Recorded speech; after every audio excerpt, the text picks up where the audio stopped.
दयानंद सरस्वती ने सत्यरथ प्रकाश में लिखा है कि आर्या उसे कहते हैं जो हर एतबार से चाल चरित्र कैरेक्टर के एतबार से फरिश्ता सिफत यानी एंजल कैरेक्टर का मालिक हो, या उर्दू या अरबी में कह सकते हैं आप मुत्तकी परहेजगार या फरिश्ता सिफत कह सकते हैं, यानी हर एतबार से धर्म और मजहब या दीन के असूलों पर अमल करने वाला ही आर्या कहलाता है। तो इस निस्बत से अब आर्या के मतलब मुत्तकी परहेजगार अगर अरबी तारीख में आएंगे, इस्लामिक हिस्ट्री में आएंगे, तो सबसे पहले ये लफ्ज़ हज़रत आदम के तीसरे बेटे या उनके वारिस या फिर हिंदुस्तान के राजा या आर्यावर्त के राजा शीश अलैहिस्सलाम, जिनकी अयोध्या में 60 गजी बताई जाती है या फिर 60 फीट ऐसी कुछ है, कब्र अयोध्या में है, जहाँ हाशिम अंसारी जो बाबरी मस्जिद का मुकदमा लड़ रहे थे उनको दफन किया गया। ये वही सरजमीन है। तो उनकी औलाद या वो खुद धर्म पर थे, इसलिए उनको आर्या कहा जाता है। इस्लामिक हिस्ट्री या जो कुछ दानिशवरों ने लिखा है, तो चूँकि हाबिल और काबिल दोनों भाई थे, और इस्लामिक हिस्ट्री जो बताती है कि एक जुड़वा होते थे या एक दिन बेटा बेटी पैदा होते थे, तो हाबिल और काबिल थे, हाबिल के साथ जो बहन पैदा हुई उसके बाद वो क्रॉस शादियाँ होती थी। उस ज़माने में चूँकि दीगर नस्लें तो थी नहीं, तो आदम अलैहिस्सलाम के जो दो बेटे थे हाबिल और काबिल, काबिल बड़ा था, हाबिल छोटा था। काबिल ने चूँकि काबिल को जलन हुई कि वो चाहता था कि मेरे साथ जो बहन पैदा हुई है मैं उससे शादी करूं, और ये असूल था दूध का भी बराबर था हवा का, या उसको कह लें पार्वती जी का। एक दूध जो है ये दाहिने सीने का बेटा पिएगा तो बाएं सीने का बेटी पिएगी, या फिर अल्टरनेटिव भी हो सकता है। तो दूध का बराबर था, इसलिए आज तक मुसलमानों में दूध का बराबर चलता है कि फुफेरे चचेरे ये सब शादियां हो सकती है, लेकिन वैदिक धर्म या फिर सनातन में ऐसी कोई बात नहीं है। घर से पहले ये सब भी तारीख है, कुछ है कि होती रहती है, वो अलग मौजू है। लेकिन अब दो काबिल ने क्या किया, हाबिल को मार डाला, और मारने के बाद फिर वो कौवा की तारीख इधर उधर पीट के लिए घूमता था, क्या करें क्या करें। तो अल्लाह ने कौवा नाजिल किया, कौवा फिर वो कब्र खोदा, लड़ाई की एक दो कौवा, और ज़मीन खोद करके उसने दफन किया। तो उन्होंने वहाँ से उनको सबक मिला, और दफन करके अब भागते रहे कि बाबा मारेंगे, यानी बाबा आदम अब हमारे वो पीछा करते रहे। इस तरीके से भागते भागते कहीं यमन, कहीं कहीं पूरी दुनिया में जहाँ तहाँ भागता रहा। भाग करके जो आखिरी जगह पे आया वो जगह है बंगाल की सरजमीन है, जिसको आज हम लोग संस्कृत कह लें, जिसको कपिल मुनि का स्थान कहा जाता है, जहाँ गंगा सागर है। यानी वो पापी था, पाप किया था, और उसी को अनार्या कहते हैं। अनार्या या गैर मंदिर नास्तिक या धर्म असूल या करैक्टर को तोड़ने वाला बेअसूल कह लें, उनकी नस्लों से पूरे पैगंबर आदम से लेकर के नूह तक या और भी आगे के पैगंबरों ने, उन लोगों ने भी ऋषि मुनियों ने मना किया कि इसके नस्लों से शादी ब्याह ताल्लुकात न रखें। तो ये सब हकायक मिलते हैं। तो लिहाजा कपिल मुनि या फिर काबिल और उर्दू कह लें, अरबी कह लें, सिर्फ थोड़ा सा का फ़र्क है।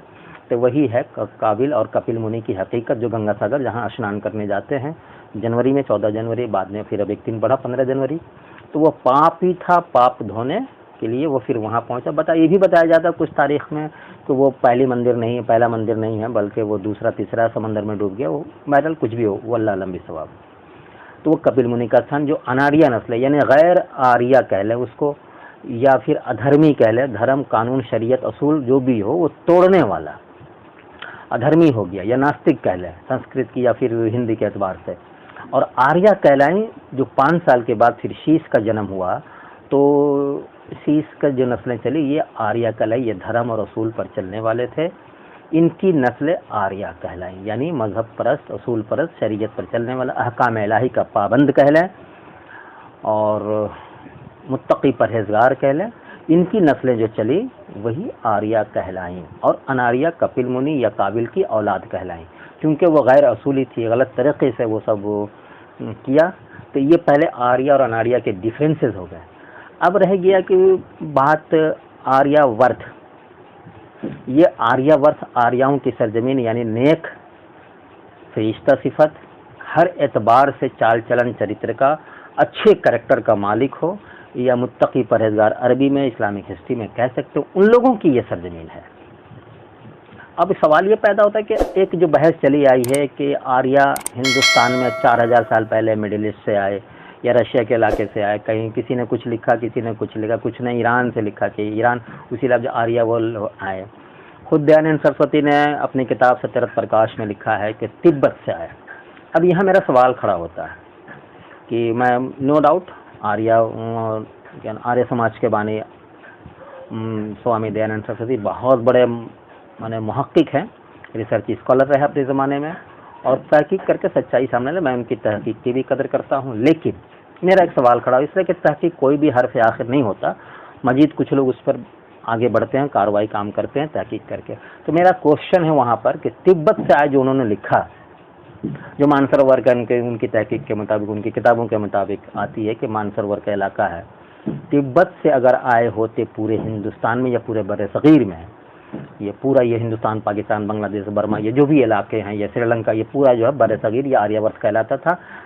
तो तिब्बत से अगर आते तो गोरे सब होते, फिर काले मेरठ वाले या यूपी वाले चंद इलाकों में काले क्यों हो गए? फिर उनकी नाक चिपटी होती, वो कद छोटा होता, फिर ये बड़े क्यों हो गए? या फिर मुल्तान वाले लंबे क्यों हैं? फिर ये ख़ासतौर से कश्मीर वाले ये लंबे क्यों हैं, गोरे, नाक खड़े क्यों है? जिनको सूर्य वंश कहा जाता है, और मेरठ वाले जो चंद्रवंशी कहलाते हैं, ये वही इलाका जो हस्तिनापुर कहलाता है।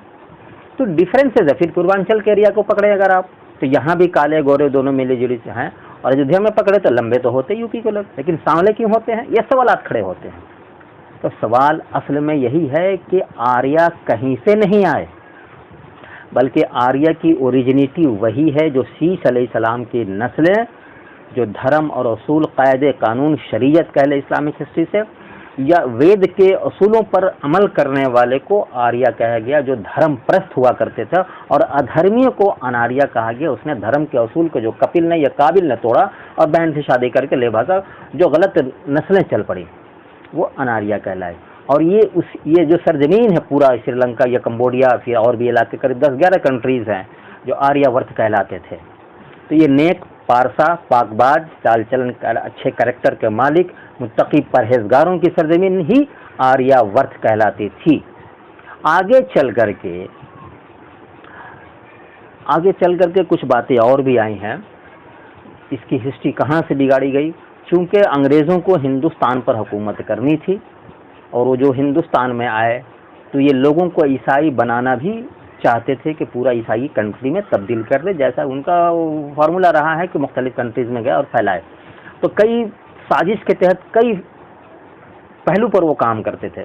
एक तो फतूहात यानी हुकूमतों को कब्जा करना, छीनना लड़ाई के जरिया, दूसरी जो खुफिया सियासत, मार काट, लड़ाओ, फूट डालो, हुकूमत करो, इससे, और एक मजहबी एतबार से बड़े बड़े वो जो राहिब चर्च वगैरह चलते थे, नन चलती थी कि इस्लामिक कंट्री क्या नाम है, ईसाइयत में लोगों को तब्दील कर दिया जाए, ईसाई बना दिया जाए। तो इसके लिए कई लड़ाइयाँ हुई। फिर उसके बाद लॉर्ड मेकाले जो लॉर्ड्स का मेंबर था, वहाँ मीटिंग हुई। मीटिंग होने के बाद लॉर्ड्स को यहाँ भेजा गया हिंदुस्तान में। गालिबन जो एमए की हिस्ट्री में भी सब बातें आती हैं, कोर्स में ये सब जिक्र है। तो वो आया हिंदुस्तान और 3 साल तक पूरे हिंदुस्तान का चक्कर लगाया। घूमने के बाद लॉर्ड्स में जाकर जो बयान दिया है, वो बयान बहुत चौंकाने वाला है कि हम लोग सदियों में भी हिंदुस्तान पर हुकूमत नहीं कर सकते। तो वहाँ लॉर्ड्स में जो जिक्र हुआ, बहस मुबाहसा होते क्या करना चाहिए, उसने कहा कि हिंदुस्तान पर हुकूमत करने वाले मुसलमान हैं जो अरब कंट्री से आए, और आने के बाद वो जो अक़लियत में तादाद में कम है, जबकि जो महकूम कौम है वो वहाँ की लोकल आबादी हिंदुस्तान की तादाद में ज़्यादा है। और ये ऐसे लोग हैं कि दोनों में बड़ी गहरी दोस्ती है, दोनों एक दूसरे की बड़ी आदर एहतराम करते, इज्जत से पेश आते हैं, माने गहरी दोस्ती के तहत। इस दोस्ती को, इस भाईबंदी को, अखलाकी भाईचारा को तोड़ना होगा। तो इसके लिए क्या करना होगा? उसने पूरी तो पहला कलम जो चलाएगी, पहली जो राय पास हुई कि इन दोनों को जो भाईचारगी, इसको तोड़ना होगा, इनमें फूट डालो तभी हम हुकूमत कर पाएंगे। और इनकी जो तारीख़ है, जो हिंदुस्तानियों की तारीख़ पुरानी है, ये तमाम मजहब असूलों पर मुबनी है, इसको भी गलत सलत करके तोड़ मरोड़ करना होगा।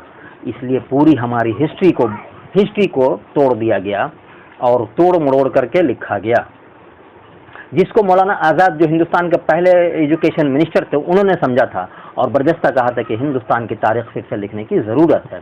और आज भी बहुत से लोग, चाहे हमारे हिंदी भाइयों में हैं या मुसलमानों में हैं, वो ये कहते हैं कि महाभारत हो या फिर रामायण हो, ये काल्पनिक यानी गढ़ी हुई अफसाना, इसकी हकीकत नहीं है। लेकिन कल एक वीडियो जो मैंने दी है उसमें बरजस्ता कहा कि नूह यानी मनु के 56 या 57वीं पुष्ट में श्री राम है और 95वें पुष्ट में श्री कृष्ण है, 125वें गालिबन पुष्ट में गौतम बुद्ध है। तो इस निस्बत से और एक अहम चीज़ ये आता है, विष्णु पुराण में 10 अवतार हैं विष्णु के। तो पहला मत्स्याप जो मछली का जो संस्कृत वर्ड है, जो मछली ने नूह की कश्ती को बचाई थी, इसलिए मत्स्याप वो पहला अवतार है। उसके बाद और भी बीच में नरसिंहा है और 7वां अवतार इंसानी रूप है जो श्री राम है, 8वां श्री कृष्ण है, 9वां गौतम बुद्ध और 10वां कल्कि अवतार। कल्कि के माने आखिर अवतार के माने पैगंबर, यानी आखिरी पैगंबर रसूल अकरम सल्लल्लाहु अलैहि वसल्लम है। तो ये 10 अवतार हैं। तो इस तरीके से यहाँ पैगंबरी साबित होती है और जनरेशन जब पढ़ेंगे आप तो जनरेशन में भी ये बात साबित होती है कि है हकीकत। वो अलग मौजूद जो मैं श्री राम के अगले वीडियो में इंशाल्लाह साबित करूँगा कि कहाँ से क्या हकीकतें हैं और क्या है राम की हकीकत, वो बंसवी सामने आएगी। तो आर्य ये तमाम लोग धर्म के असूलों पर चलने वाले थे और राजा महाराजा जो भी थे असूल परस्त से हुआ करते थे और असूलों पर चलने वाले थे। जैसा कि हिंदुस्तान में भी जो खानकाही मिजाज के लोग थे, जो खानकाही असूलों पर लेकर चलते थे हुकूमतें या इंसानियत को आगे बढ़ाया, वो लोग असूलों पर हुकूमत किया करते थे और इंसानों के दिल इंसानियत का खिदमत करके जैसा कि फ़क़रा दरवेश अहले खानकाह ने जीता और इस्लाम खुद ब खुद तरवीज पाई। इल्ज़ाम अलग है कि तलवार से फ़ायदा, तो कुछ लोगों ने गलतियाँ की, उसको मैं उस तरफ जाना नहीं चाहता ताकि मतनाज़ा चीज़ों पर बहस करना फजूल है, बात बिगड़ जाएगी। तो हकीकतन बहरहाल देखा जाए तो आर्या, अनार्या, आर्यावर्त ये तो मोटा मोटी बातें समझ में आ गई। तो लॉर्ड मैकाले 1925 के आसपास जो फार्मूला तैयार हुआ और हिंदुस्तान में वहीं से मशीनरियाँ आने लगी। एक तरफ तो वो कबायलियों में जो शेड्यूल ट्राइब शेड्यूल कास्ट के लोगों में तबलीग की ईसाइयत की प्रचार की और वहाँ ईसाइयत में लोग तब्दील होने ईसाइयत कबूल करने लगे धर्म को और फूट डालो हुकूमत करो तो अगर पूरे हिंदुस्तान पर हुकूमत की। इन्होंने ही तमाम तारीख हिंदुस्तान की बदल डाली और इन्होंने ही लिखा कि 4000 साल पहले वस्त एशिया से या मिडिल ईस्ट से आर्या आए थे। तो अब एक सवाल एक और खड़ा था, अगर इस तारीख को जो हम बरसों से सैकड़ों बरस से पढ़ते आ रहे हैं, हमारी नस्लें भी पढ़ रही हैं, तो क्या हमारे आर्या वहाँ से आए थे? तो इसको अब काटने की ज़रूरत है, अब सच्चाई सामने लाने की ज़रूरत है। आर्या कहीं से नहीं आए, वो मैंने सबूत कर दिया, पेश कर दिया है। तो जो इन्होंने पढ़ाई कि आर्या मिडिल ईस्ट से आए, तो मिडिल ईस्ट से कभी नहीं आए थे। अगर आए होते तो फिर शीश की नस्लें और काबिल या कपिल की नस्लें जो बढ़ी हिंदुस्तान में, फिर उसके बाद बंसाली मैंने बताई थी जनरेशन, कल के एक वीडियो में बताया कि कैसे कैसे मनु यानी नूह से नस्लें, जो 4 बेटे थे, एक तो बड़ा वाला डूब गया, 3 बेटे बचे थे, हाम, शाम, याफिस। तो याफिस ये जैपित, इनकी नस्लें कैसे परवान चढ़ी, कहाँ इनकी कब्रें हैं, कहाँ इनके नस्लें गई, कहाँ कहाँ गई, उनके नाम से ये मुल्क और स्टेट या फिर सूबा ये इलाका आबाद हुआ। ये तमाम हिंदुस्तान के रहने वाले हैं। अब अगर चंद थोड़ी सी अछूते अंदाज से दूसरे नज़रिए से सवाल खड़ा करता हूँ, बिलफर्ज मान लें मुसलमानों पर इल्ज़ाम है कि मुसलमानों को हिंदुस्तान से आज़ाद करना, निकालना, बाहर करना, ख़त्म करना है। ये जो लोग कम जानते हैं, जो मामूली पढ़े लिखे होते, नफ़रतों में इनको उजागर किया गया, जो अंग्रेज़ों की नफ़रत बीज फैलाई हुई है वो आज तक काम कर रही है। तो हिंदुस्तान में जो ये लोग आने के बाद जो नफ़रतें फैला रहे हैं, इस नफ़रत को ख़त्म करना सबसे पहला ये हमारा फ़र्ज़ बनता है। इस नफ़रत को ख़त्म करने के लिए हमें हकीकत को सामने लाना होगा।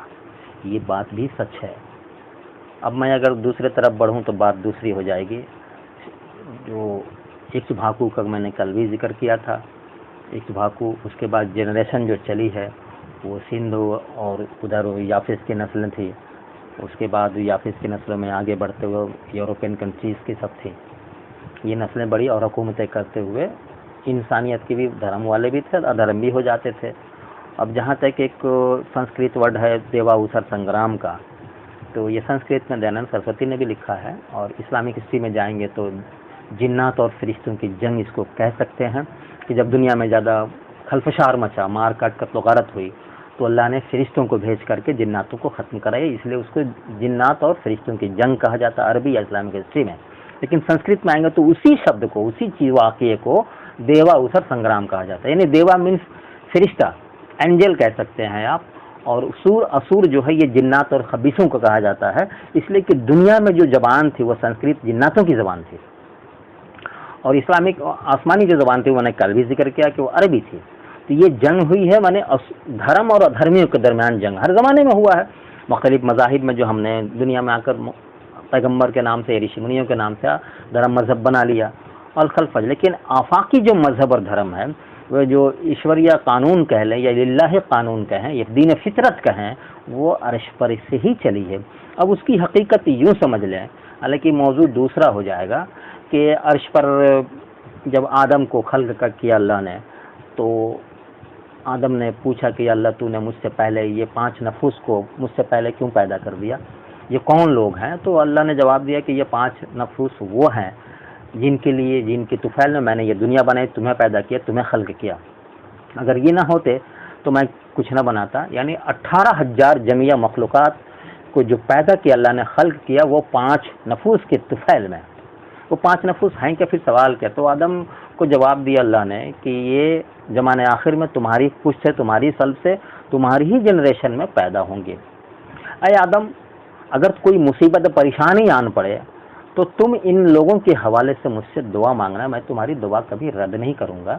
और यही वजह है कि श्रीलंका के पहाड़ पर 300 साल तक रोते रहा और यही दुआ वो भूल गए थे, भूल गए। फिर जिब्रील को भेजा अल्लाह ने, जो जिब्रील का नाम परशुराम, और ये लफ्ज़, ये नाम रखा था हज़रत अली करमुल्लाह वजहू ने अर्श पर।